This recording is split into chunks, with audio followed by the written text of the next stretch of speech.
Sigur știi senzația aia când intri în casă și simți un miros care pur și simplu nu vrea să dispară.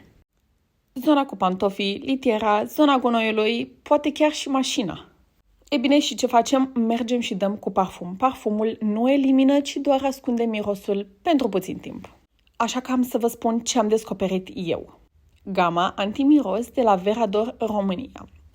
Funcționează foarte inteligent. Are enzime care descompun efectiv moleculele responsabile de miros. Adică le elimină complet, nu doar le acoperă. Eu una țin unul peste tot, am în dulapul de pantofi, lângă litieră, am în zona gunoiului, am chiar și în mașină unul. Și cum funcționează, dați câteva pufuri și mirosul dispare. Pentru mine, spray-ul Gata Antimiros a intrat în rutina de curățenie, nu se mai poate fără. Gândiți-vă că după acea sesiune de curățenie aveți casa curată, nimic nu miroase și aveți lumânările aprinse pentru ambianță, nu ca să ascundeți mirosurile.